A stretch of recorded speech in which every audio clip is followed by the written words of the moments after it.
Valley Youth Theater is a non-profit theater. Instead of adults performing for children and families, it's at youth actors from age 7 to 19 in most of the productions. My job is here as I am the resident costume designer for Valley Youth Theater. How did I originally get involved with the theater was through sort of an accident, I would say. My husband was hired in March of 1996, and then there was at the time a volunteer that just did all the costumes for the kids, and then she quit. And so they had no one. Bob's like, would you design the next show? I did, and well, the rest is history.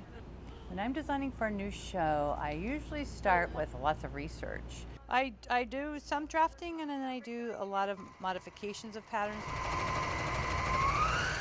I can take a sleeve pattern from one costume and a skirt from another and a bodice from another and a neckline from this. Just do whatever you want. That's the nice thing about having the knowledge about patterning, because you can just do whatever you want.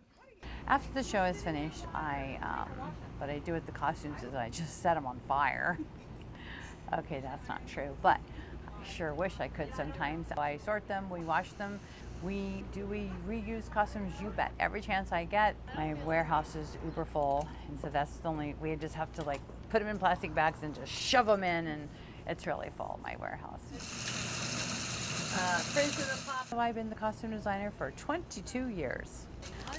See, we've counted them up. I believe there's 89 titles in here that I've, only 68. I was pumping up my own resume there. I have any favorable, memorable costumes. Well, Joseph in the Amazing Technicolor Dreamcoat coat is huge, and over 25 of the actors, the young little youth chorus, all stand behind him and hold it up, so it has a huge span and radius. I was told at the end, oh, by the way, there is a special rig for this with a coat hanger, and we have to fly in a coat. So we want the same coat, but we want it all blinged out. So not only did I make one coat, but I made two coats.